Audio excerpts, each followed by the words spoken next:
Fala pessoal, estamos começando mais um episódio do Isencast e hoje eu tô em minoria aqui na mesa, né? Tô cheio de mulheres aqui. As mulheres estão dominando o mundo e tô dominando o Isencast, né? Aceite. Dói menos. Não tem muito o que fazer, né? E hoje tô ao meu lado minha esposa aqui, a Adriana, a gente tá com um tema bem difícil. Qual que é o tema, amor? Olá, pessoal, tudo bem? Bem-vindos a mais um episódio. Hoje vamos falar sobre performance no Endurance. Com duas feras aqui. A gente vai falar o currículo das duas feras, mas vai estar quase o podcast inteiro aqui. Mas, amor, antes, me fala o que é Endurance pro pessoal, Então, assim. o pessoal que não tem conhecimento, né? O Endurance é um tipo de... É um termo, na realidade, utilizado, né? Me corrija se eu estiver errada.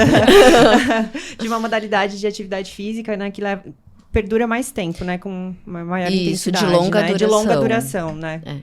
Então, Tais como, né, corrida, bike, natação, geralmente triatlon, né, isso. duatlon, enfim. Então, de longa duração e de forma contínua. Contínua, né? legal. Então, hoje a gente tá com duas pessoas aqui, duas mulheres, né? Que a gente falou. Uma que é uma nutricionista, que é a Elizabeth, né? Ela tem uma formação realmente pela FMG, né? FMG. Né? De nutrição e também fez nutrição esportiva e ela é ex-atleta de bike, né? Então ela entende um pouquinho do meio, né? Muito obrigado por ter vindo até aqui com a gente. Obrigada pelo convite, também estou muito feliz de estar aqui. Fui atleta profissional de ciclismo de estrada, então dá para entender bastante, né? Não só a teoria, que eu também sou nutricionista esportiva, mas aplicada na prática dessa modalidade. Legal. E a gente está com a Ana Sierra, né? Fui minha professora na pós-graduação de medicina esportiva e ela está fazendo um trabalho conosco aqui na clínica, né? De implementação da ergospirometria. E ela é uma fera na ergospirometria. Fala um pouquinho do seu currículo, Ana, que eu não consegui decorar ainda. Sou formada em Educação Física pela FMU, fiz pós em Treinamento Desportivo pela Gama Filho, fiz Medicina pela Uninove e Cardiologia do Esporte no Dante Pazanese, e o meu mestrado e meu doutorado focado em Endurance, em maratona, e ergospirometria pela USP. E a Ana também, além dela ter esse currículo vasto, ela dá aula em várias, não só em pós-graduação, mas também no mestrado e doutorado, né? Ela também é coordenadora de várias provas, né? Então ela tem uma parceria, uma parte da empresa, né? Da Medical, né? Que realmente faz essa coordenação das provas, né? Quais as provas que hoje vocês atendem no Brasil? Bom, a gente faz as provas da Norte, né? Então, Bravos, Maratona Revezamento Pão de Açúcar, Meia de Sampa. Fizemos esse ano ASICS, Ironman Rio, que mais? Bom, tem todos os triatlons do Tour Day Series, então tem bastante prova aí, desde começando até as provas de longa distância. Fizemos uma ultra agora, 2 finais de semana atrás, 84K de Peruíbe e a Praia Grande. Nossa. Então, por falar de ultra. Correndo, não é correndo. Deixa claro, né? Exatamente. Que é bem diferente. Não, e eu já fui, né? Já fui médico nas provas. Numa Bravos. Numa Bravos, né? Tem Bravos domingo. Então, eu vi, vai ter até de 10K de Monster? Tudo, né? É Monster. Naquele mesmo lugar que foi lá atrás, não? Não, vai ser em Osasco dessa vez. Vai ser no quartel ali de Osasco. Legal que a Ana me tudo deixou. Novo. A Ana me deixou num lugar que era o Half Pipe, falou assim, aqui, ó, onde o pessoal consegue se machucar bastante, por isso deixa você aqui, qualquer coisa já entuba o paciente. Pela minha formação de cirurgia, ela me deixou ali pra ficar no Monte Bravos ali. Eu, assim, quem eu gosto, eu coloco ali, entendeu? Pra trabalhar um pouquinho. Mas até foi tranquilo, né? Pra mim, até que não teve tanta queda naquele dia. Aquele dia não, você é pé quente. Eu geralmente sou pé quente nos meus plantões mesmo. Eu sou bem pé frio. Eu tenho um problema, tudo acontece comigo. Tudo acontece na prova que eu tô, sempre. Mas aquela prova até que não foi tão ruim, né? Não, e aí falando num geral, agora, nesse retorno pós-Covid aí, a gente tem visto um aumento, assim, significativo na quantidade de atendimentos. Muita coisa clínica, então os pós-Covids aí, o long term Covid que o pessoal tem falado, tem aparecido nas provas pra gente, até porque o pessoal não tá avaliando, o pessoal não volta no médico. Teve Covid, não senti quase nada, tá tudo bem, vou embora e vou tocar. Não segue um acompanhamento pós-Covid, né? Não faz. E eu acho que tem até uma falta, isso é uma falta nossa mesmo como profissional, da gente talvez não dar tanta atenção nesse sentido, né? Exatamente. Até que você falou pra gente, na parte da avaliação ergospirométrica, tem uma avaliação que a gente consegue fazer ali pro pós-Covid, né? Exato, e na verdade é uma das mais fidedignas para a gente ver tanto a hiperinsuflação pulmonar dinâmica, que é uma sequela do pulmão, que deixa ele hiperinsuflado e tem dificuldade na troca. Então, aquele pessoal que chega no consultório e fala assim, nossa, eu não consigo mais fazer forte como eu fazia. Aí todo mundo fala, não, é normal, volta no Covid, volta tranquilo que tá tudo certo. Não é normal ter muito cansaço em atividades físicas de intensidade alta. E para a própria miocardite pós-Covid, também na ergospirometria.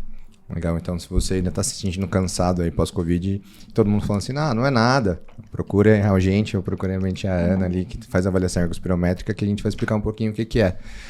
Nada melhor que você falar o que é ergospirometria, né? Então, a ergospirometria, na verdade, ela é uma avaliação de esforço que a gente vai avaliar o coração, o pulmão, a interação dos dois e o metabolismo.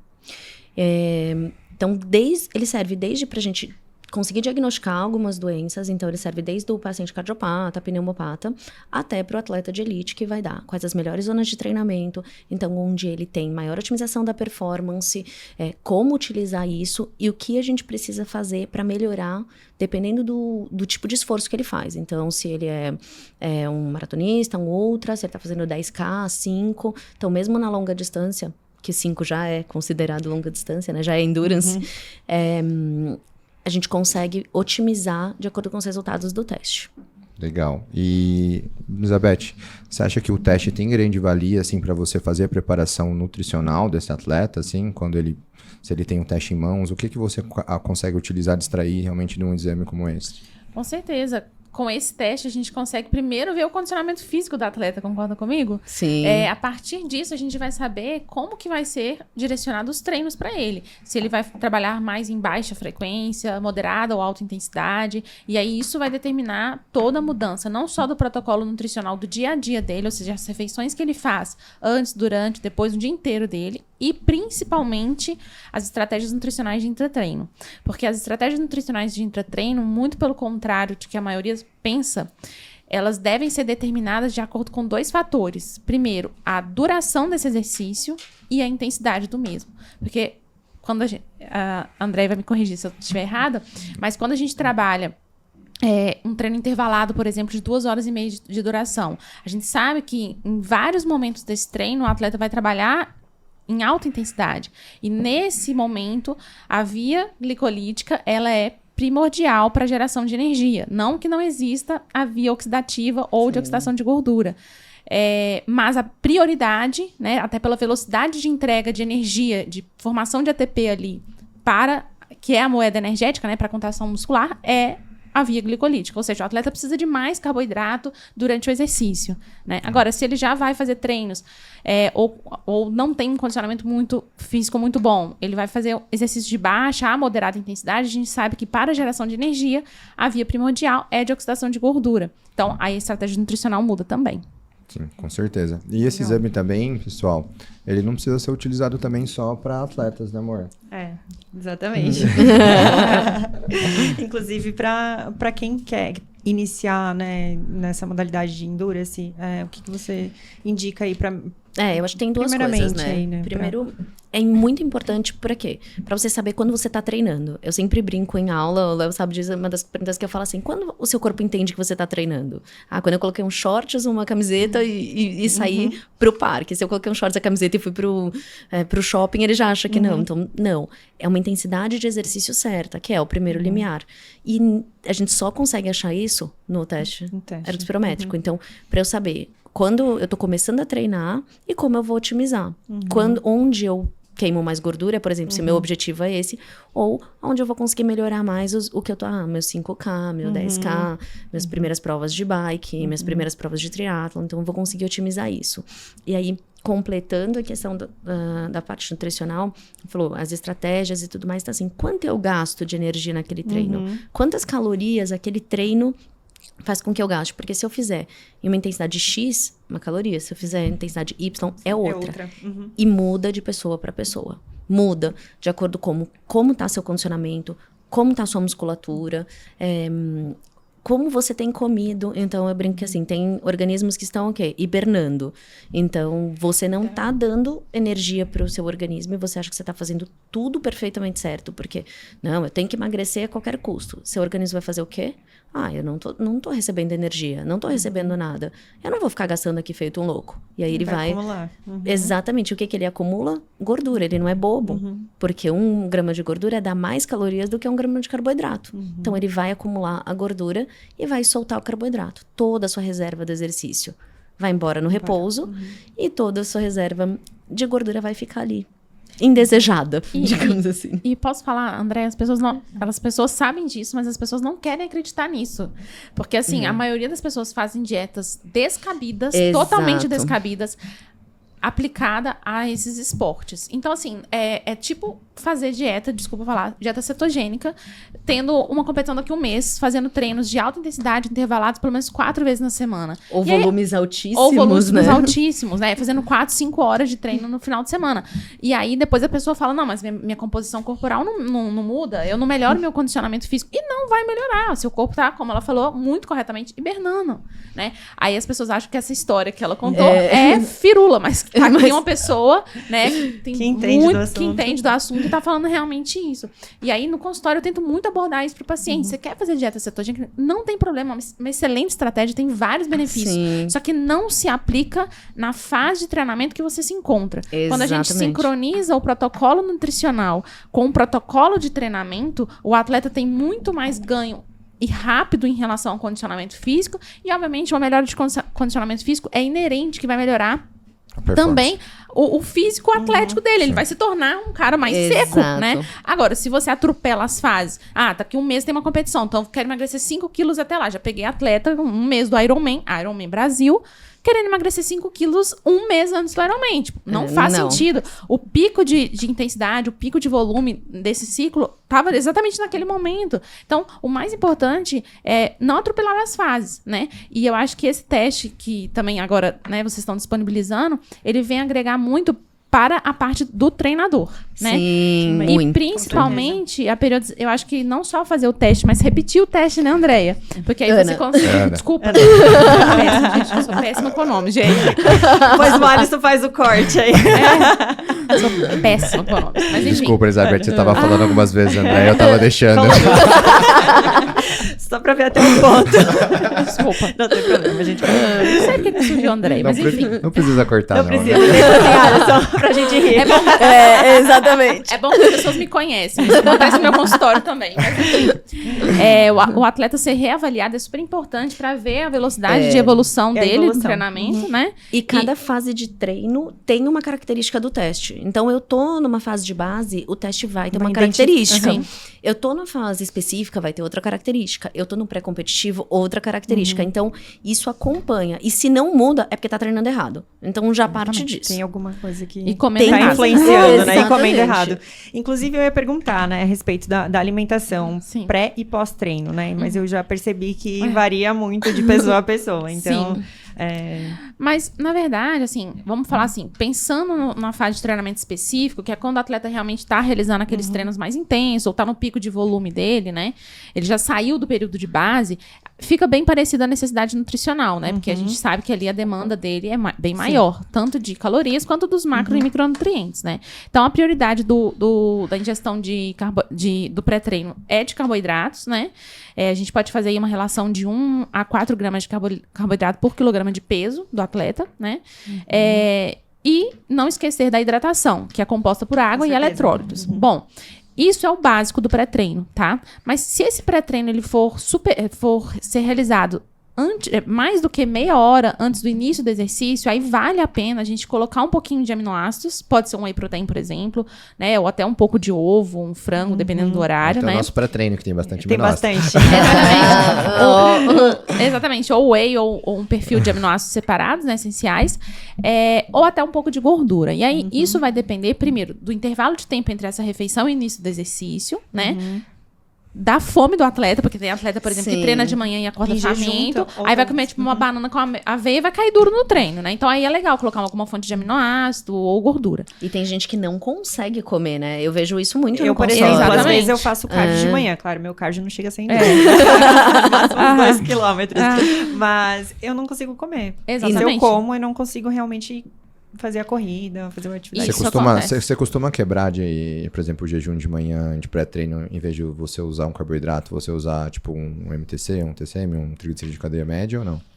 Então, a maioria dos atletas prioriza esse treino matinal porque tem uma vida após esse treino, né? Sim. Então, esse eu diria que é o treino mais importante desse atleta, né? Muitas vezes, quando ele tem um treino mais leve, ou uma musculação, por exemplo, ou só um funcional à tarde, aí ele coloca pra parte da tática, quando ele já trabalhou, né? No caso de um atleta de alta performance, é quase impossível que ele faça um treino de baixa duração e baixa intensidade de manhã. Sim. Principalmente nessa fase de treinamento específico. Então, eu não coloco gordura como fonte de energia sozinha. Eu posso até usar um C8, um C10, não tem problema, mas com carboidrato adicionado. Tá. Porque esse carboidrato pré-treino desse atleta de endurance, ele vai ser importante para Durante, né? manutenção Durante. glicêmica durante o exercício, né? Então, senão ele já entra nos primeiros 20 minutos em hipoglicemia. E aí, para ele ter um efeito positivo disso, mesmo com a suplementação nutricional durante o exercício, ele vai demorar muito para se sentir bem ou não vai se sentir bem naquele treino. Entende?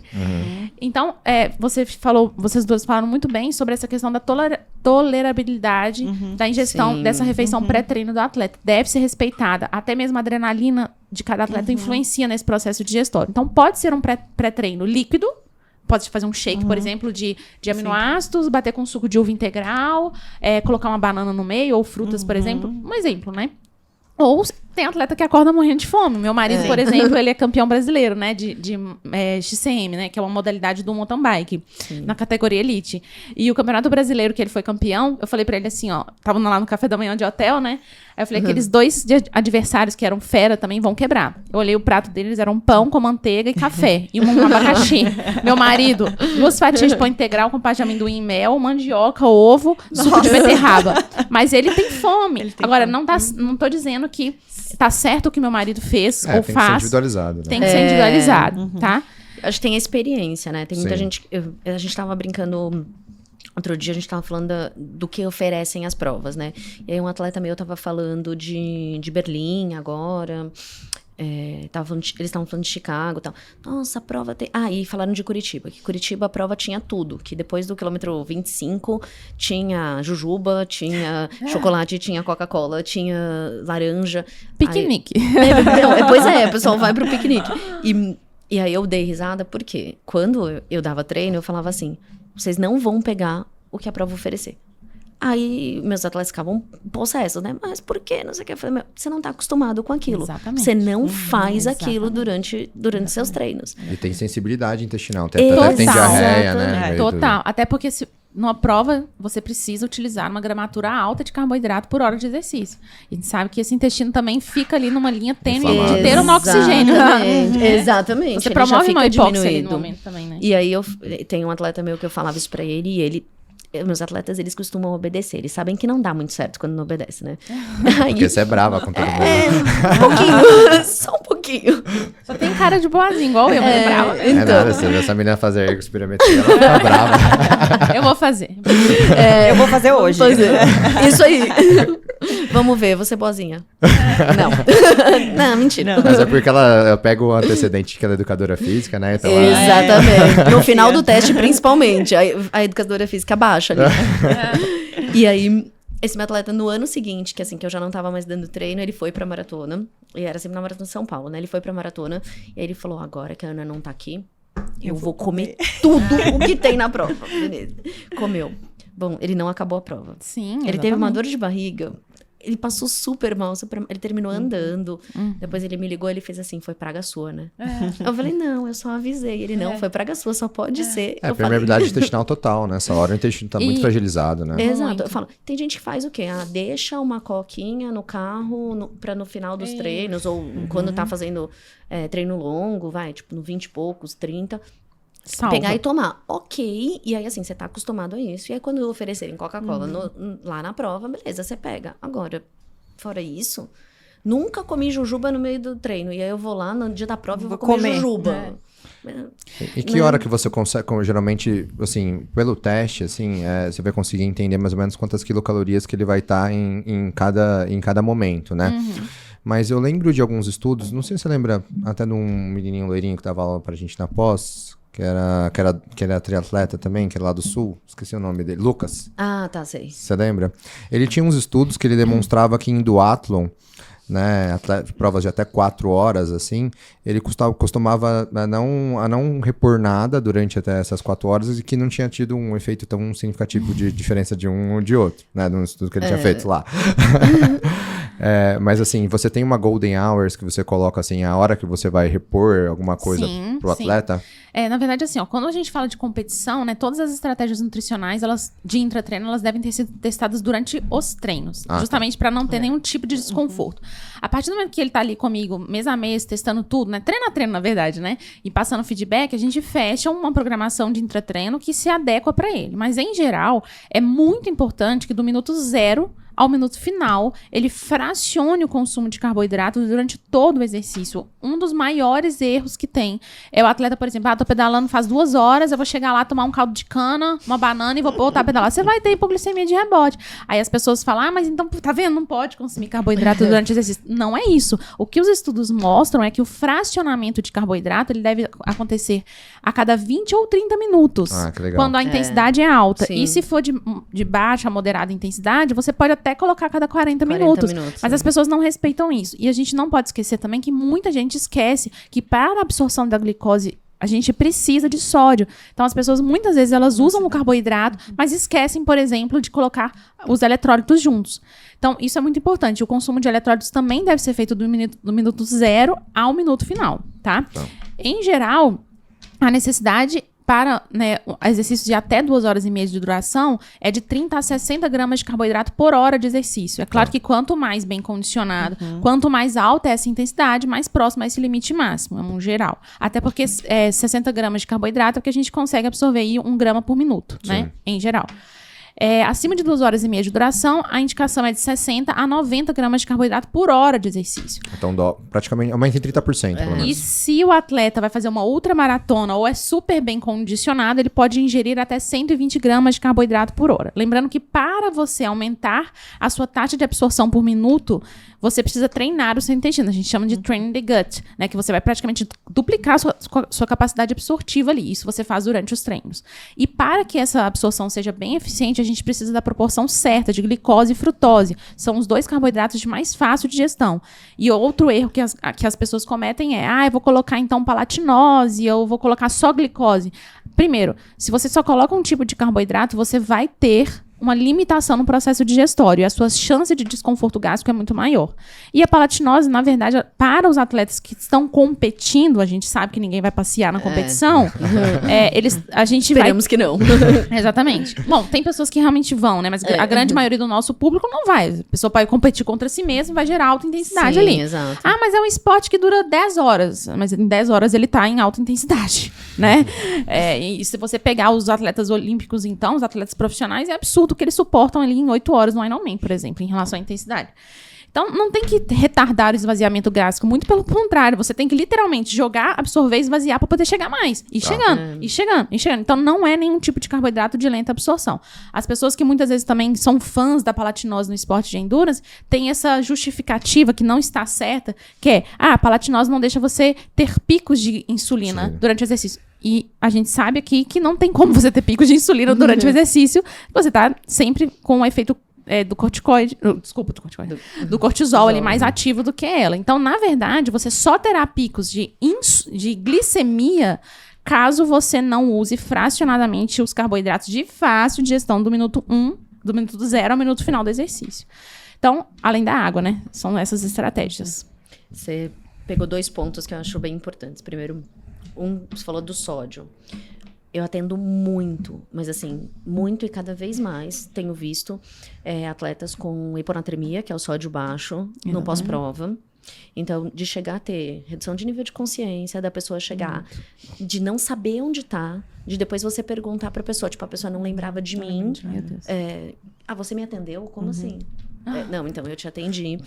por conta disso, porque o pessoal bebe muita água, e aí uma das coisas que você mais pergunta pra pessoa é assim, normalmente assim, acima de meia maratona, e aí você fala assim, o que você tomou durante a prova? O que você fez? Só tomei água, aí não tomou gel, nem palatinose, nem nada, absolutamente nada, só tomei água. Quando você tomou? Não, me falaram que eu tinha que me hidratar muito, então eu peguei 2 copinhos em cada posto d'água, pronto. Assim, receita pro desastre. E aí vem pra nossa tenda bem rebaixado, perdido. Outro dia a gente pegou um senhorzinho, aí você falava com ele, aí ele fazia assim. Você faz um salgadão. E aí, assim, a gente não salgadão, tem... né? Exato, um soro salgadão. Só que a gente não tem a dosagem, né, na tenda. Então, a gente tem que fazer com uma parcimônia. A gente não tem ponta de dedo, não tem a dosagem do sódio ali. Então, eu não sei quanto. Mas a gente faz uma reposição, né? Vai fazendo bem devagarinho. Mas é impressionante. Começa a entrar... em 5 minutos a pessoa é outra. Esperta, né? Depois você leva pro hospital, os caras falam, mas por que você trouxe? Essa pessoa tá tipo, totalmente normal. Então, isso é uma coisa que eu tenho pego muito, muito em triatlon. Tá? Muito. A gente faz triatlon desde short até Iron. Então, isso eu tenho pego muito no triatlon, principalmente. E acima de meia maratona também. Então, o pessoal tá perdendo a mão aí, tá achando que tomar água é o mais importante. Tem algumas maratonas, tipo a Maratona de Londres, Maratona de Boston, que elas até orientam. Eles falam, tipo, pra você beber água só quando você sentir sede. Aí você fala, nossa, mas a gente fala pra não deixar o atleta sentir sede, né? Mas é porque o medo deles de hiponatremia é tão maior do que de uma desidratação, porque eles sabem que mata muito mais, que eles falam, não, eu prefiro você desidratado do que você com hiponatremia. É muito louco hidratação isso. é mais fácil, né? Sim. E qual era o outro ponto que você tinha pegado? E aí o outro ponto é a questão do carboidrato. Aí o atleta, e assim, né, o pessoal... Não é efetivamente o de elite, mas o intermediário, aquele que tá buscando melhores tempos, que tá ali e faz bastante prova. Eu treino, eu posso comer o que eu quiser. Eu posso comer muito carboidrato. Eu tenho que comer muito carboidrato. E aí começa muito de junk food, aí tem aumento de insulina. Exatamente. E aí eles fazem hipoglicemia... transitória por causa... Intratreino. Porque ele não tem uma regulação boa da insulina, né? Não tem. E aí aumenta muito a permeabilidade, né? Durante o exercício. Sim. Teve um atleta meu uma vez que ele chegou... E aí eu vou puxar a sardinha pros nossos exames, né? Mas ele chegou no meio da maratona, ele me ligou. E falou, Ana, você tá pela prova? Eu falei, tô passando mal, tô na USP. Eu falei, tá, tô indo aí, né? Peguei e fui atender, o que aconteceu? Aí ele me ligou do celular dele, então não foi nem assim a prova que me acionou. Aí cheguei lá, ele fez assim, não sei, tô passando mal, tô tremendo demais. O que você fez? Não, já tomei gel. Ele tinha, até o quilômetro 26, ele tinha tomado 6 ou 7 já de carboidrato. Em 1h30. Tipo isso. Quase o dobro do que ele quase isso. E aí foi na hora, eu sempre levo coisa, e aquele dia eu tinha me dado a louca, eu tinha comprado chocolate. E não tinha comido, eu falei, olha, toma aqui, você tá fazendo hipoglicemia e tal. Bom, pra vocês terem uma ideia, ele acabou com a barra inteira de chocolate. Quando chegou na linha de chegada, ele encontrou a Jéssica, minha assistente, e falou, Jéssica, eu comi um pedacinho de chocolate da Ana, por isso que eu consegui terminar a prova. Ele não sabia nem o que ele tinha comido. Chegou passando mal de novo, fez mais hipoglicemia, e aí a gente não conseguia entender. Todos os exames laboratoriais normais. Tudo completamente normal. Mas você chegou a fazer uma insulina teste de tolerância? De tolerância. Totalmente normal. Normal? Normal. E aí isso começou a me deixar, né? O que ele tem e tal? Colocamos na calorimetria. Bom, ele tava gastando só carboidrato, nada de gordura. E aí a gente viu, não adianta. Mesmo com a RQ alto? Mesmo com a RQ controlado? Não tava controlado. Tava alto? Tava alto. E aí tava mostrando que ele tava totalmente consumindo carboidrato ao invés de gordura. O que é o RQ? Na verdade, eu ia esperar essa pausinha, porque ficou bem intenso na discussão, que algumas coisas que vocês não vão entender. Vou tentar explicar aqui. Isso, vamos lá. Primeiro, o que elas falaram com relação à parte de você colocar a glicose e colocar os eletrólitos é porque é o seguinte, a gente tem uma osmolaridade dentro do nosso corpo, então a gente depende de uma bomba só de potássio, dentre outros minerais. Mas a bomba só de potássio, em tese, é a mais que a gente mais precisa, né? Então, quando você coloca muita água e essa água geralmente não entra com a quantidade de potássio suficiente e nem de sódio suficiente para você conseguir absorver, né? Então, você começa a desidratar em vez de hidratar. Então, você começa a jogar mais sódio e potássio para fora do corpo, né? E aí o atleta vai chegar num ponto de uma hiponatremia, né? Ficar abaixando, né, o sódio do sangue dele e ele vai começar a não conseguir fazer mais essa ligação, essa troca ali, né? E aí, por isso que é a importância de você jogar uma glicose junto com os eletrólitos durante a prova, né? E até depois. E o que ela falou da... Tem mais alguma coisa ou não? RQ. Ah, do RQ. Do RQ. Então, na calorimetria, um teste que a gente faz, né? Que também tem dentro da ergospirometria, que é um teste onde a gente avalia qual a sua taxa metabólica basal. Eu já falei isso em alguns outros episódios do podcast, mas eu vou repetir, que é um exemplo que eu gosto de dar. Que a taxa metabólica basal é como se você fosse um carro. Se o carro deixasse ligado ele o dia inteiro parado na garagem, essa seria a sua taxa metabólica basal. Então, a calorimetria em repouso, ela vai te dar essa taxa, né? Fora isso, a calorimetria, ela te dá dois outros dados que são importantes. É o percentual de composição de gordura em repouso que você consome e o percentual que você consome também de carboidrato. Então, o ideal, né, o normal é você estar consumindo mais gordura no repouso. Né? E se no caso dele ele estava no repouso, estava consumindo mais carboidrato, quer dizer que realmente a dieta dele estava completamente errada, estava baseado só em carboidratos talvez ruins, né? Sim. E por isso ele estava com um desequilíbrio metabólico, né? Mesmo com os exames normais, né? Mesmo sendo ativo, né? Mesmo sendo ativo. A gente, quando tem o consumo de carboidrato muito alto na calorimetria, a gente tem duas hipóteses, né? Ou porque tá consumindo muito carboidrato, então tudo que entra vai ser o que eu vou mandar para fora. Principalmente dando pico de insulina, aí sim, porque não é no exercício, é do repouso que a gente tá falando. É o pessoal que eu corro pra comer, então come tudo, e aí eu posso comer chocolate, eu posso comer de tudo, junk. Exatamente. Mas eu faço 20k, 30k, não posso. Então, quando acontece isso, meu organismo entende que ele tem que priorizar o carboidrato pra gastar. E por outro lado, quando eu ingiro muito pouco carboidrato, muito menos do que eu preciso, e muito menos caloria do que eu preciso. Meu corpo... Aí aquela história do hibernando, ele dá uma hibernada e ele fala, ok, eu vou guardar aqui algumas calorias. E aí as calorias o que ele guarda, na verdade, é a gordura. Porque ela fornece mais calorias do que o carboidrato. Não sei se o Léo tá louco e, tipo, resolveu fazer uma dieta louca e não tá me dando energia. Ou se ele tá lá no deserto do Saara, passando fome e pode precisar dessas calorias. Então é isso que meu corpo entende. E aí ele joga e gasta o que é mais rápido, o que é mais fácil, que é o carboidrato. Então pode ser esses dois extremos. E puxando dessa parte da calorimetria, né? Todo mundo me pergunta se existe uma frequência cardíaca ideal para quem tá no emagrecimento. A gente falou bastante de performance, né? Mas o nosso dia a dia, assim, eu sei que nós todos atendemos atletas, mas o dia a dia tem bastante. Tem muito. Não, e agora é uma fase boa, né? Porque os atletas já pararam de competir e entram num período de base.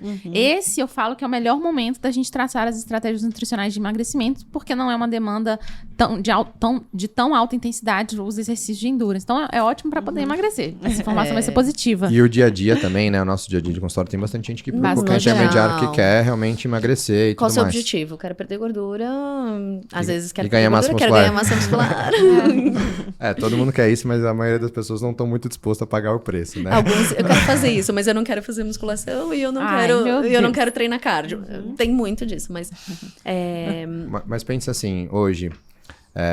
Elizabeth, o que por exemplo, uma calorimetria para um paciente que quer emagrecimento hoje faria sentido, assim? Nossa, total sentido. Primeiro, eu vou entender realmente a parte mais, assim, o teste mais fidedigno que tem, né? Pra gente saber quanto que ele gasta de energia pra sobreviver, né? Porque isso pode variar, né? Às vezes o cálculo que você tem na bio, essas coisas são bem... Varia, com certeza. Nossa, é muito diferente. Diferente. Eu gosto de mostrar pra eles, pra falar, olha, nem pensem em seguir isso aqui, porque é muito diferente. Engraçado, eu fiz ontem, né, um teste, uma impedância, né? E depois eu fiz a antropometria, a diferença entre os dois. Sim, são protocolos diferentes, né? Claro que não comparado à calorimetria, mas vamos lá, ela fez uma bioimpedância num outro lugar, tá? Na clínica, lugar aleatório. Ela foi dar uma pesquisada no mercado ali, ela... legal. Cliente oculto. Não foi na clínica, a nossa bio funciona. Não te reconhecer. Não que a bio não funcione, né? Mas é um método Claro, comparativo funciona, né? também, Sim. né? Não dá pra comparar os Isso. dois, mas é um método, tipo, pra ver a evolução do indivíduo também, né? Mas em relação à calorimetria, eu acho que esse é o principal foco, né? Da gente entender ali a taxa metabólica de repouso é realmente fidedigna daquele indivíduo, né? E associado com os outros testes que vocês fazem, junto com o da calorimetria indireta, a gente consegue entender quanto disso a gente vai ter que adicionar de energia de acordo com o perfil de treinamento dele, né? Então, a dieta, ela fica muito mais precisa. É exatamente aquilo que o indivíduo vai receber, é aquilo que ele vai metabolizar. E aí, o resultado provavelmente é muito mais rápido, né? E as zonas de treino também podem ser importantes para pessoas que não Na são de verdade- atleta de alto índice, né? De alto rendimento. Né? Exatamente, porque na verdade a zona de treino é o que o seu metabolismo está performando melhor. Então, como o meu metabolismo age para cada intensidade de exercício. Então, nessa intensidade eu consigo permanecer mais tempo e aí eu consumo tanto de gordura e eu consumo tantas calorias. Nessa intensidade eu já consigo gastar mais calorias, mas eu consigo permanecer por menos tempo. Então, como eu vou jogar com isso? Então, tem gente que fala, eu quero emagrecer, mas eu não aguento ficar na esteira mais de 20 minutos. Tá bom. Então, vamos fazer um HIIT? E aí eu já sei quanto você vai gastar. Só que o que é o HIIT mesmo? O treinamento de alta intensidade, intervalado. É aquele treinamento em que você está acima do segundo limiar, que você tem uma predominância anaeróbia. Se eu não estou fazendo isso, eu não estou fazendo o verdadeiro HIIT. Eu não estou colocando alta intensidade de verdade. Então, eu não estou otimizando o que ele precisa. Então, com o teste, até para isso, você vai treinar 15 minutos e isso vai ser o efetivo para eu gastar a quantidade de calorias que eu preciso para fazer o déficit do seu dia, que vai te fazer o emagrecimento. Legal, é isso. E aí você consegue prever a intensidade, falar para ele o tempo que ele consegue ficar nessa intensidade, porque também às vezes é frustrante. O cara fala assim, eu quero a tantos quilômetros por hora. E aí você chega, bota na esteira a tantos quilômetros por hora, e aí a pessoa não consegue Não alcança, ficar. né? E aquilo também é frustrante, ele acaba desistindo. Então, quanto é o que você consegue e quanto tempo você consegue? E aí isso vai determinar o seu gasto daquilo, e aí o Nutri vai conseguir fazer os ajustes da alimentação. E aí, em termos de emagrecimento, é o gasto calórico, o gasto energético, e em termos de performance, é aquilo que vai trabalhar as minhas zonas metabólicas. E é interessante também que você... Às vezes eu pego o paciente, né, que tá treinando, fazendo periodização de treino de força.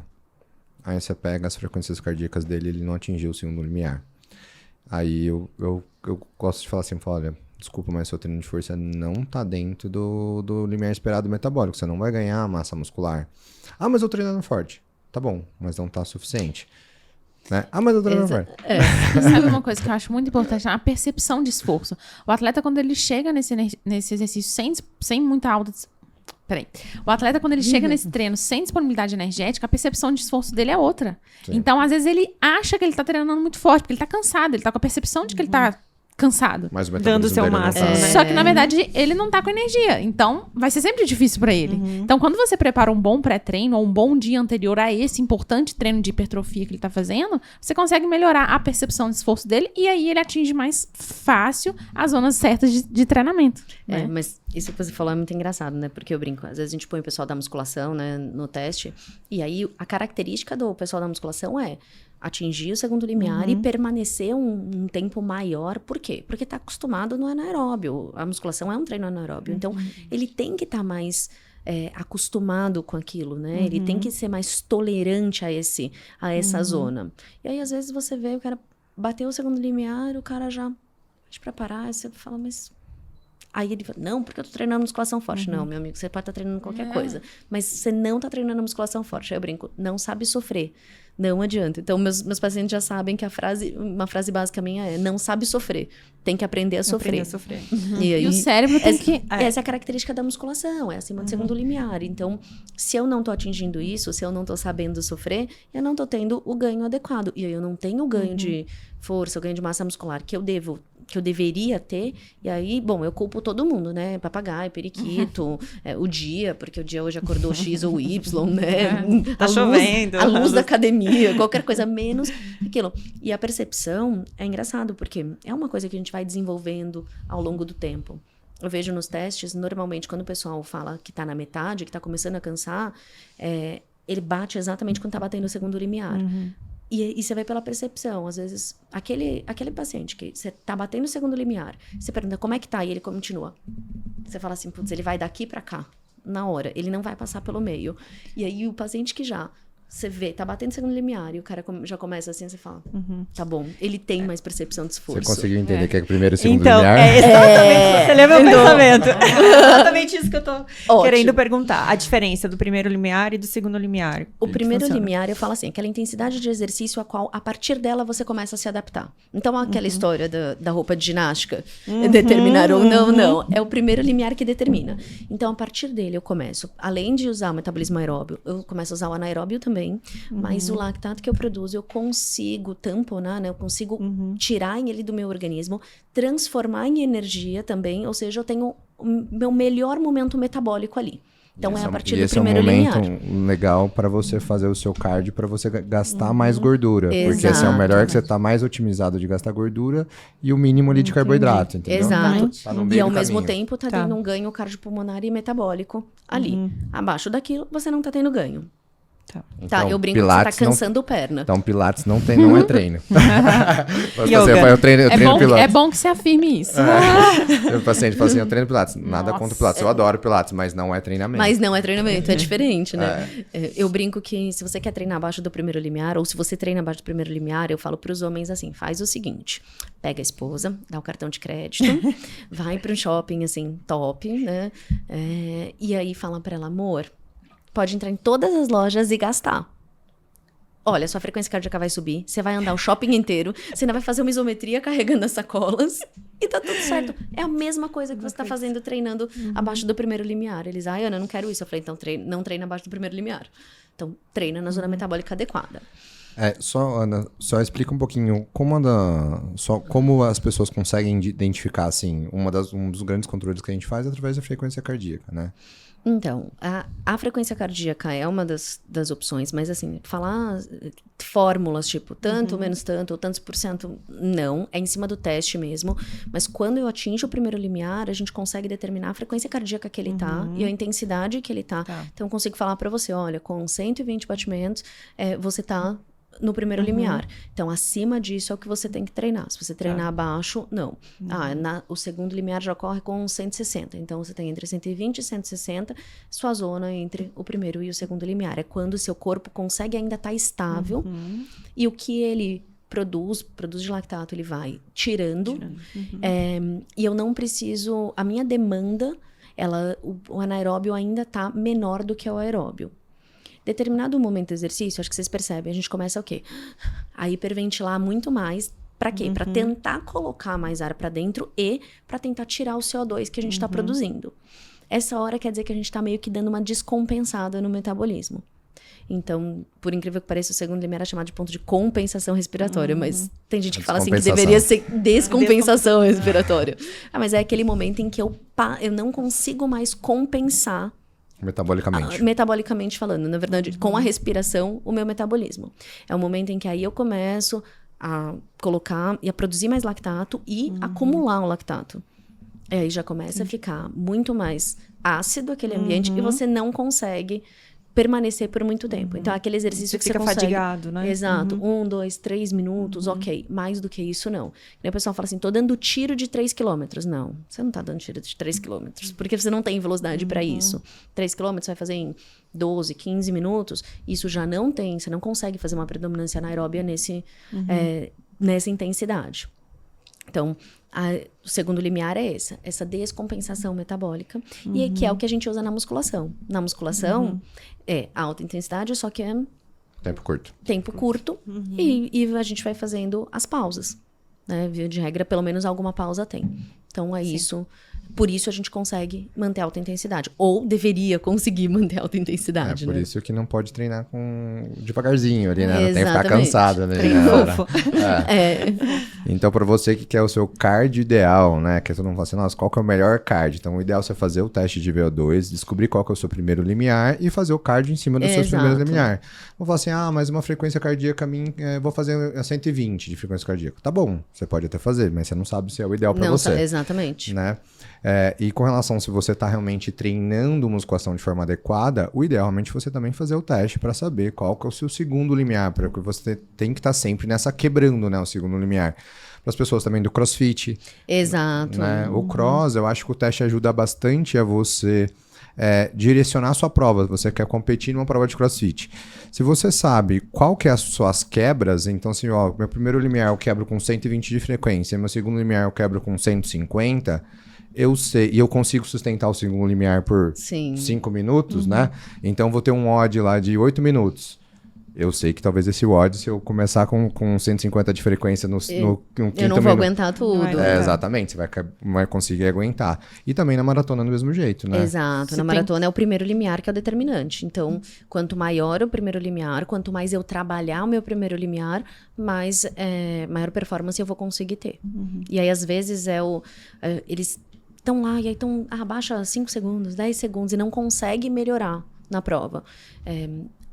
Eles precisam treinar um pouco mais lento para correr mais rápido. E às vezes é muito difícil pro paciente entender isso. Né? Que tem vezes que você precisa diminuir um pouco para conseguir aumentar. Aí eles ficam ali tentando acima do primeiro, se matando ali, estão só depletando energia, estão só se desgastando. Aí é onde começam a ocorrer as lesões, é onde começam a ter até overtraining e tudo mais.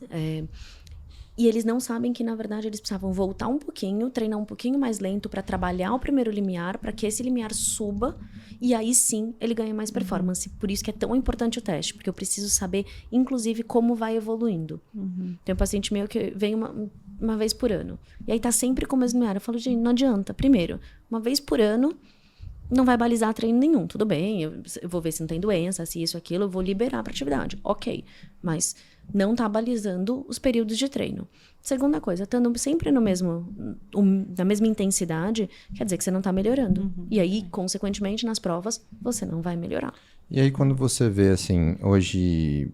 Você é educadora física, você pode falar com um pouco mais de propriedade que eu. Mas eu não vejo realmente, de forma geral, para os próprios treinadores pedindo esse exame de forma rotineira, né? Não, infelizmente não. Infelizmente, muitos não sabem ver.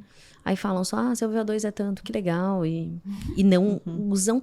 Então, o que eu passei a fazer? A explicar para o paciente, então, para cada tipo de treino que o treinador colocar, qual é a intensidade que ele tem que fazer. Aí, quais as zonas? Então, eu vejo que o treinador usa Z1, Z2, Z3, ou o treinador usa fraco, moderado, forte, morte, tem treinador que usa treino de morte. Então, eu vejo que o treinador usa e aí oriento ele com a intensidade dele. E eu que falo e é verdade, a maioria das assessorias e tal, tem muitos atletas, ele periodiza para você, para o que você quer. E aí você faz os ajustes finos. Então, o paciente ideal, né? passa a fazer os ajustes finos de acordo com os resultados do teste e com o que ele tem.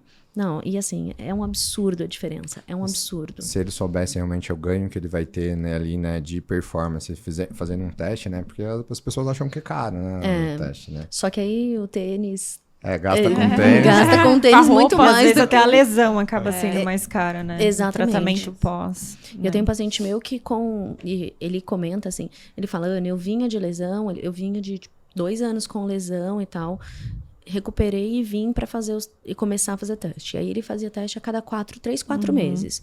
Tava fazendo ciclo para maratona. Primeiro, ele diminuiu quase 30 minutos na maratona. Então, isso assim, já é um feito absurdo. 30 minutos numa maratona, né? É uma loucura. Praticamente ele já tava muito mais condicionado, né? Só precisava ajustar. Muito mais. E detalhe, e aí ele ficou 3 anos sem lesão. Nossa, então, ele vinha de um ciclo de lesões repetidas. E depois que ele começou a se organizar, a fazer em cima do teste, fazer em cima das zonas... Ele passou, eu falo 3 anos porque assim, né? Ainda tá aí, mas ele já tá 3 anos sem lesão, sem nada. E treinando muito bem. E pegando os RPs, né? Os recordes pessoais dele na prova. Muito mais. E Beth, puxando essa parte de lesões em relação aos atletas, você acha que a parte nutricional, assim, quando o atleta não se preocupa tanto, a chance dele ter lesão é um pouco maior também? Influencia muito, né? Primeiro, de acordo com o perfil de micronutrientes que esse atleta ingere, né? Ou que ele tem de suporte através da suplementação também, né? Então, a gente sabe, né, que vários déficits podem gerar perda de massa óssea, por exemplo, de ferro, de cálcio, de vitamina D, de zinco, né? Não é, a gente pensa em osso, né? Fratura, pensa só em cálcio, não é só isso, né? Eu sempre reponho polivitamínicas, mas por que você vai repor isso aí? Toma!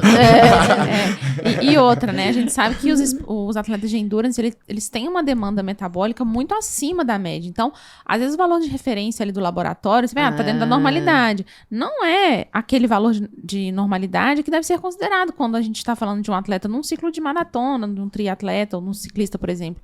Porque a gente sabe que diante de várias contrações musculares que ele atinge diariamente e do processo também de recuperação muscular que demanda muito micronutriente, a gente precisa fazer um suporte a mais para esse atleta em relação aos micronutrientes. Isso ajuda a cuidar da perda de massa óssea.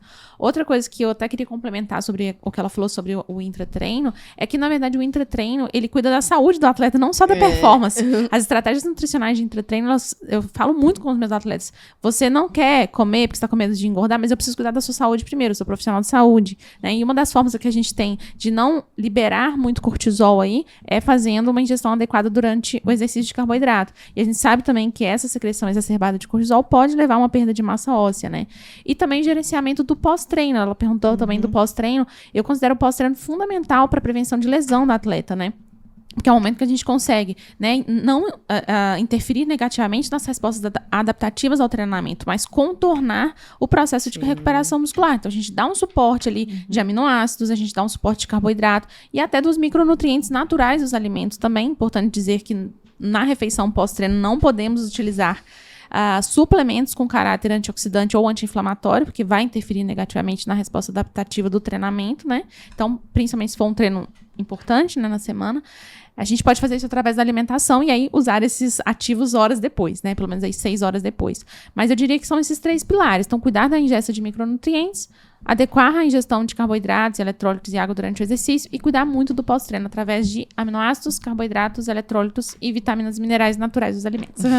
E suplementos são necessários nesse sentido, né? Super necessários. Por exemplo, cai super bem um shake de whey com frutas vermelhas, que os alimentos arroxeados também, eles são ricos em antocianinas, ajudam muito no processo de recuperação muscular, sem interferir negativamente nas respostas adaptativas ao treinamento. Então, às vezes o atleta chega até sem fome, né? O shake é a melhor opção. Muito realmente bom. a galera não tem muita Eu também fome. prefiro um shake. Tem gente que prefere, tem gente que já chega com fome, né? A gente tava falando também do pré-treino, né? É importante respeitar, né? Porque às vezes a pessoa toma só um shake e fica com um buraco no estômago e come o quilo inteiro no self-service. Já outras pessoas preferem uma coisinha mais leve, até porque vão almoçar ali um pouco mais rápido ou jantar, eu por no exemplo. pós-treino eu não consigo comer muito, não. E principalmente se o treino foi de qualidade, eu acho que a fome não Você vem fica muito, meio enjoado, né? isso que eu ia falar. É uma fica forma de enjoado. medir também, né? Uma forma de medir. No pós-treino tem que estar o nível de cortisol alto, né? Exatamente. O cortisol, geralmente, o pessoal que é mais gordinho aí, quando ele acorda tem um cortisol mais alto, por isso que seja uma das coisas que faz com que você não tenha fome de manhã. É um dos indicativos que você não está bem. Falei antes que fico sem fome de manhã, então provavelmente... não, mas você não tem problema de cortisol, então, né? tá bom. A gente tá falando quando, às vezes, é um padrão que a gente vê bastante na obesidade, né? Do paciente não querer comer durante a manhã e falar assim, não sinto fome de manhã. Aí ele começa realmente a comer à tarde, mas é um padrão realmente metabólico que ele tá nesse sentido, né? E aí quando ele come realmente à noite, ele tem um picozão de insulina, né? Fica a noite inteira com aquela insulina alta. Acorda sem fome. E aí de manhã, que a insulina baixa e o cortisol começa a subir. Né? Exatamente. E aí pra ele acordar, né? Senão ele vai continuar dormindo. E vem todos os efeitos ruins no organismo dele, né? Esse é o grande ponto. Essa mudança do ciclo circadiano é o que mais altera, né, o padrão de saúde do indivíduo, aumentando chances de hipertensão, doenças cardiovasculares. E, assim, uma das formas também é melhorando o estilo de corrigir isso, é melhorar o próprio estilo de vida, né? Se você fala, olha, vamos fazer uma refeição um pouco mais leve à noite, você vai acordar com mais apetite. Aí ele já começa a comer um pouco mais de manhã, aí ele já começa a ficar mais bem disposto, aí se exercita e vai indo, né? E vai melhorando, né? Eu também não consigo comer logo que eu acordo, mas geralmente eu geralmente eu como pós-treino. Mas geralmente eu prefiro uma dieta mais leve ali no pós-treino, senão também não Fica nauseado, né? A grande maioria das pessoas prefere uma refeição mais leve no pós-treino, né? Até porque dentro de 1 hora, 1h30, 2 horas após o final do treino, é esperado essa falta de apetite mesmo. Aí depois você pode respeitar e fazer uma refeição sólida, né? A pessoa vai correr, faz treino longo e volta, faz aquele café da manhã gigante. Não sei por que eu não tô emagrecendo. Eu vou lá, faço 1 hora e pouco de treino e aí... Mas o que você come depois? É que tem bolinho, tem não sei o que, tem suquinho, tem pãozinho. Ele gasta 1.000 quilocalorias no treino, mas ingere 2.000. Exatamente. Mais ou menos E é um isso. erro muito grande dos atletas de endurance também, achar que só porque treina muito pode comer muito. É claro que o padrão alimentar Eu de treino um pra comer. É claro que o padrão alimentar de um atleta que treina 4 horas por dia, lógico, vai ser muito diferente de um atleta que treina um indivíduo que treina 1 hora por dia. Só que a qualidade manda muito, até para controle metabólico, né? E segundo, a gente chama de nutrient time, né? Então tem a hora certa também de você aumentar a ingestão alimentar ou diminuir. Sim. Não é só porque você treina muito que você pode comer um monte de besteira ou 1 quilo de comida à noite, por exemplo, antes de dormir, né? E para os atletas também que às vezes tem essa dificuldade de comer, tem também hoje em dia a gente tem os protocolos injetáveis, né? Você mesmo tá fazendo, né, sim, Tati? sim, meu ferrinho na veia, tão amado. Me ressuscita. Alguns É antioxidantes muito também, bom. né? Sim. Aminoácidos que a gente consegue repor na veia. Isso aí dá uma boa melhora, assim, né? Tanto realmente para recuperação muscular, né?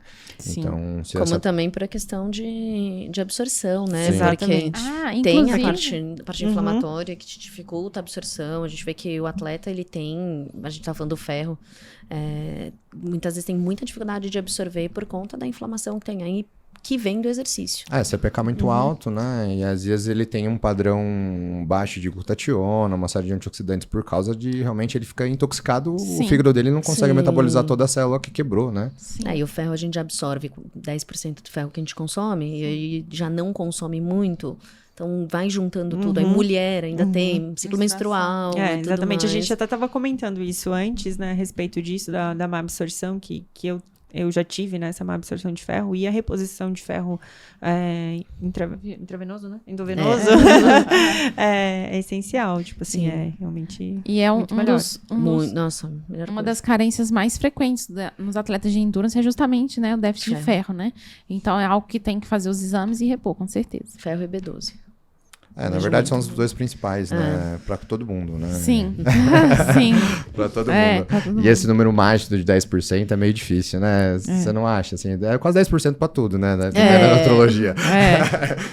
Eu tô com nutricionista, não sei se eu tô falando besteira, mas... Sim, mas é verdade É mesmo. sempre dar 10%, 10%. Não, e por que tem gente que é vegetariana e tem ferro adequado? É. Né? Então, assim, isso é muito individualizado, né? Deve ser muito individualizado, né? Eu tenho uma paciente que é vegana, porque ela tem um físico demais, né? E ela tem tudo normal. Assim, isso quando eu reponho, fica acima do normal. E como que você fala do físico dela sendo vegana, né? Tem Não. pessoa que segue um padrão alimentar vegano que tem uma composição corporal totalmente distorcida. Então, cada organismo responde Sim. de um uma jeito, maneira, né? né? Por isso que os testes, por exemplo, mais individualizados são tão ótimos, assim, para quem trabalha com isso, né? Educador físico, o médico, o nutricionista, porque você vai entender as características metabólicas e bioquímicas daquele indivíduo. Lógico, existe um padrão que pode ser levado em consideração, sim, mas nada melhor do que Individualização. a individualização da prescrição nutricional e médica também, né? E a avaliação constante, né? Aquilo que você estava falando. Não Exato. adianta ir uma vez e acabar. Não, você tem que fazer. Porque da mesma forma que periodizar treino, tem que periodizar a alimentação. E a intensidade muda, você não tá sempre igual. Então, isso é muito A importante. gente sofre muitas influências externas Sim. também, né? E eu acho que muito... Que acabam influenciando. E eu acho muito Estresse. positivo também o fato da gente, com esses testes, por exemplo, fazer com que o indivíduo usufrua do tempo que ele disponibilizou para ir treinar. Porque se ele tá ali, eu só posso 45 minutos do meu dia treinar, e você vai lá e faz uma coisa que não é eficiente, era melhor você não ter ido. Então é melhor você saber como fazer certo. E Porque você se aproveita exatamente aquele porque tempo, né? a pessoa É o que que eu falo de ir pro tipo, shopping. Então vai pro shopping. exatamente. vai pro shopping gastar. Eu falo, se você tá treinando, sua esposa vai ficar brava. Falo pros homens, né? A sua esposa vai ficar brava. Então leva ela pro shopping. Você tá fazendo a mesma coisa, Exatamente. metabolicamente falando pra você. Eles ficam meio bravos. Eles falam que é um conchava com as esposas, assim. Só um pouquinho. Mas é porque realmente, assim, quando a gente recebe, né, esse cliente que ele quer performar melhor e a gente tem a resposta para ele, às vezes com embasamento em algum exame que você demonstra, olha, o seu resultado é assim, X, Y, Z. E ele consegue fazer pequenas mudanças, pequenos ajustes e começar a ter resultados melhores, eu acho que não tem preço. Não, Exato, a pessoa é isso fica mesmo. muito realizada. Imagina, Isso mesmo. ela tem um tempo agora, fica 2, 3 anos treinando, sem ver evolução, lesionando, e de repente, ajustando todos os pilares, ele começa a ver o processo evolutivo, aquela realização pro indivíduo é maravilhosa, né? Tem como. Eu tenho um paciente meu que conta que a gente fez uma época, tava fazendo a cada No caso dele, até muito, a cada 2 meses a gente tava fazendo teste.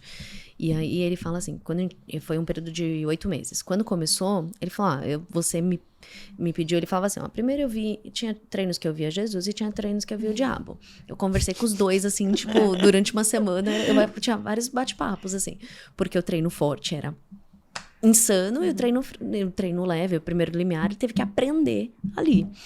E aí ele falou, só que sabe o que aconteceu, Ana? Ao longo desses 8 meses, eu fui ganhando e perdendo amigos. Por quê? O meu leve foi mudando de acordo com o teste, né? Meus longos foram mudando de acordo com o teste e os meus fortes também. Só que as pessoas que estavam ali sempre treinando a mesma coisa e treinando só pela percepção de esforço, só por isso, elas não evoluíam como eu evoluía. Então, uma hora eu tava com um, depois 2 meses depois que eu mudava, aí eu tava com outro grupo, 2 meses depois que eu mudava, e ninguém conseguia me acompanhar. Porque todo mundo só continuava treinando pela percepção de esforço. Então, enquanto eu melhorava, os outros não melhoravam. Ele falou, pra mim foi muito significativo ver isso, porque eu vi como o teste fez diferença nessa história. Então, isso é um negócio muito legal também, né? Você vê que realmente o acompanhamento, né, hoje, quando você faz um acompanhamento interdisciplinar, né, com educador físico, nutricionista, né, e médico, eu acho que não tem como dar errado, né? A não ser que estejam aventureiros ali que não entendam muito do que tá fazendo, né? Eu às vezes realmente eu falo, olha, não é que eu tô querendo ser educador físico, pelo amor de Deus, mas não dá pra você orientar pra ele dar uma ajustadinha, assim. E antigamente eu tinha uma resposta um pouco negativa, assim, quando eu comecei. Até de nutricionistas. Sim. Mas hoje em dia, todos, eu acho que é todo mundo puxar pro mesmo lado. Sim, exatamente. Quem vai ganhar é o indivíduo que tá com a gente nessa equipe, né? Porque são várias cabeças pensando em prol da saúde ou da performance dele. Não tem nada melhor do que isso, né? Várias pessoas pensando em... Eu já peguei de tudo. Já peguei de nutricionista que chegou a mandar mensagem pra mim falando, você quer que eu faça o quê com esse negócio? O negócio era calorimetria. Nossa! Tá, tudo bem. Usar. Saiba usar. Só isso, só, tipo, o seu papel. E aí eu faço o meu e tá tudo bem. E já há outros não, que vêm, que discutem, não tô pensando assim, vou fazer assim, tal. Muito bacana. E com testes de treinadores que falam, não serve pra nada. E de testes que o treinador me fala, Ana, e aí, alguma característica, alguma coisa, o que você acha, tal. Então, assim, eu já peguei de tudo. E eu brinco que no teste, na prescrição de exercício, eu falo... Eu dou as diretrizes, falo alguma coisa, eu ainda não falo muito, mas se eu quisesse, eu poderia. Eu ainda posso, ainda tenho Por ser educadora física, né?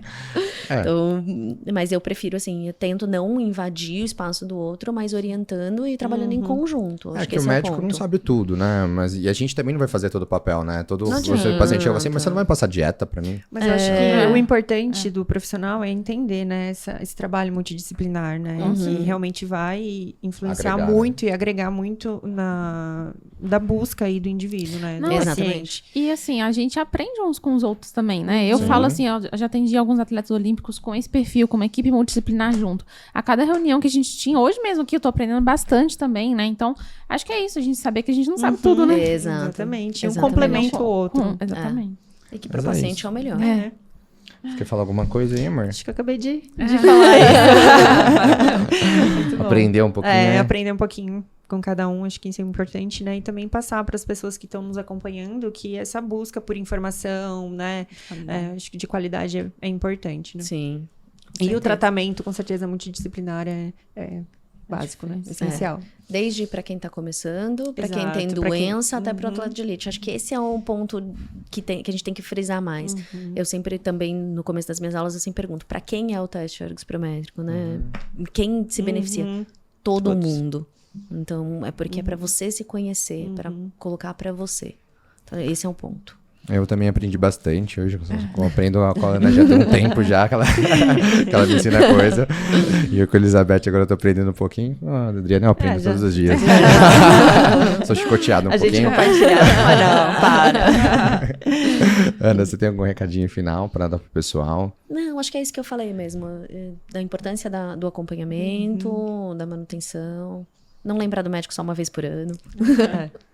E que é pra todo mundo, né? Em todos os momentos. Tem um paciente que fala assim, peraí, eu tô parada, eu vou melhorar um pouquinho pra depois ir. Não, na verdade é desde o início. E é pra ver de onde a gente tá partindo pro melhorar chegar, né? pra melhorar um pouquinho, ser o melhor que você possa. E não aquele pouquinho só pro engano. Tá ali acima engano que eu não tô totalmente parado. E Ana, o pessoal que estiver assistindo, que quiser te conhecer um pouquinho, onde que eles te acham, onde Pode que achar você no Insta. atende? Bom, no Instagram, doutora Ana Sierra. Eu atendo em São Paulo, atendo em Moema ali. A gente tô pertinho do Shopping Ibirapuera, do Parque Ibirapuera. E, bom, é isso. Se precisar entrar em contato, estamos por aí. Muito obrigado por ter vindo. E nas provas, né? Nas principais Nas provas provas também. aí. É bem fácil me ver na linha de chegada. Né, tá sempre correndo pra todo lado lá. Sempre, você já me viu. Beth, e você? O meu Instagram é Lilis Moraes, com E no final. E eu atendo aqui em Jundiaí, no Unity Mall, para quem conhece, perto da Avenida 9 de Julho. E também atendo grande parte do meu público em consultas via vídeo. Então, também estou à disposição. Você tem algum recadinho final que você dá pro pessoal ou tá tudo certo? O mesmo da Ana. Se você quer um trabalho, se você quer um resultado diferenciado, você precisa fazer trabalhos diários diferenciados. Então, nada melhor que fazer um acompanhamento com profissionais de saúde que possam agregar para a sua saúde, para a sua performance. Não adianta só uma vez, você precisa fazer um acompanhamento. Pessoal, obrigado por terem assistido, acompanhado até o final desse VCNcast. Para você que está fazendo sentido realmente esse conteúdo que a gente está fazendo, ou que você acha que tem alguma pessoa que é próxima a você, que vai fazer sentido, né? Nem que seja atleta ou alguém que está buscando realmente emagrecer ou ter uma qualidade de vida melhor, manda para ele esse podcast, pede para ele se inscrever no canal, que a gente vai ter... Ativa o sininho. Ativa o sininho. E a gente tem Curta e compartilhe. A gente tá no Spotify também, então pode mandar no Spotify que quando você tá ali no carro, coloca ali para escutar e aí fica tranquilo.